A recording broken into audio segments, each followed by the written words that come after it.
నమస్తే, welcome to hash tag you. నేను మీ రాజేష్. త్వరలో జరగబోయే బీహార్ ఎన్నికల గురించి ఇప్పుడు రాజకీయాలంతా కూడా అక్కడ సెంట్రిక్గానే చర్చ జరుగుతుంది. అక్కడ తీవ్రమైనటువంటి ఆసక్తికరమైనటువంటి పరిణామాలు కూడా బీహార్లో చోటు చేసుకుంటున్నాయి. అంటే అక్కడ వాస్తవానికి తాజాగా నితీష్ కుమార్ ఎన్డీఏలో నుంచి కూడా బయటకు వచ్చేస్తారని ఒక చర్చ అయితే, ఇక్కడ లాలూ ప్రసాద్ యాదవ్తో కలిసిపోవాలి అని కూడా డోర్లు తెరిచే ఉంటాయంటూ కూడా ఆయన చేసినటువంటి వ్యాఖ్యలు కూడా ఆ దిశగా నితీష్ కుమార్ కొంత సైలెంట్గా ఉన్నటువంటి పరిస్థితులు ఉన్నాయి. కానీ తాజాగా నితీష్ కుమార్ చేసినటువంటి వ్యాఖ్యలు తన బద్ధ శత్రువు లాలూ ప్రసాద్ యాదవ్ సారథ్యంలో ఆర్జేడీ ఆఫర్ను కొంత అలక్ష్యం చేసినట్టుగా చెప్పాలి. అంటే ఆఫర్ రిజెక్ట్ చేశారు ఆయన. అంటే ఏం జరుగుతుంది అని ఒక డైలమా సస్పెన్స్ ఉండింది. ఏకంగా కుండబద్దలు కొట్టేశారు. అంటే అధికారంలో ఉన్నప్పుడు ఏమీ చేయని ప్రతిపక్షంతో కొంత పొరపాటున పొత్తులు పెట్టుకున్నారని నితీష్ వ్యాఖ్యలు చేశారు. అంటే ఖచ్చితంగా ఆయన ఎన్డీఏలోనే కొనసాగుతారనేది సుస్పష్టంగా అర్థమవుతోంది.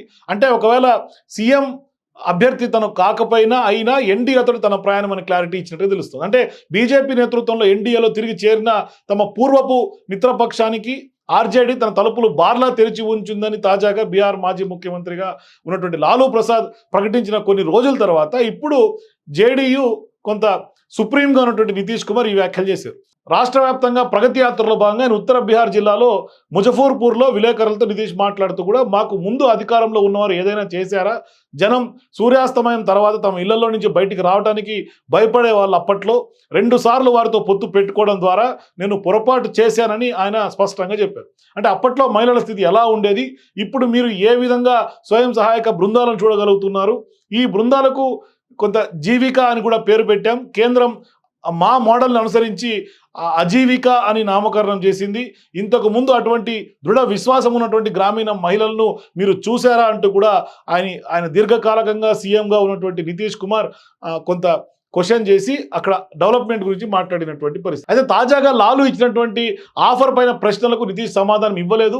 లాలూ ఆఫర్ను ఆయన కుమారుడు వారసుడు తేజస్వి యాదవ్ తేలిగ్గా తీసిపారేసినటువంటి నేపథ్యంలో మిత్రపక్షం కాంగ్రెస్ పార్టీ ఆమోదం తెలిపింది. అంటే ఒక సంవత్సరం లోపే జరుగుతున్నటువంటి అసెంబ్లీ ఎన్నికల్లో ముఖ్యమంత్రి అభ్యర్థిగా నితీష్ను కేంద్ర హోంశాఖ మంత్రిగా ఉన్నటువంటి అమిత్ షా ప్రతిపాదించినటువంటి నేపథ్యంలో లాలూ ఈ ఆఫర్ ఇచ్చారు. అంటే ఇప్పుడు రాష్ట్ర బీజేపీ నాయకులు కూడా 2025 అసెంబ్లీ ఎన్నికల్లో ఎన్డీఏ ముఖ్యమంత్రి అభ్యర్థి జేడీయూ అధ్యక్షుడు నితీష్ అని సూచిస్తూ ఉన్నారు. లోక్సభ ఎన్నికల్లో సొంతంగా మెజార్టీ సాధించలేకపోయినటువంటి బీజేపీ కేంద్రంలో అధికారంలో కొనసాగడానికి కూడా జేడీయూ మద్దతుగా ఉంది.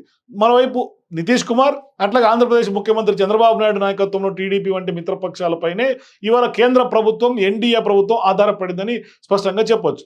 సో ఇప్పుడు చేసినటువంటి పొరపాటును మళ్ళీ చేయను అని బీహార్ ముఖ్యమంత్రి నితీష్ కుమార్ అంటున్నటువంటి నేపథ్యంలో ఇప్పుడు బీహార్ రాజకీయాల పట్లే ఒక ఆసక్తికరమైనటువంటి చర్చ సాగుతోంది.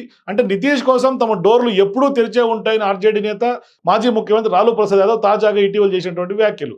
అయితే ఇప్పుడు దానికి ముజఫర్ నగర్లో తాజాగా మీడియాతో మాట్లాడి ఆయన వెనక్కి వెళ్లే ప్రసక్తి లేదంటూ కూడా క్లారిటీ ఇచ్చినట్టుగా ఖచ్చితంగా అర్థం చేసుకోవాలి.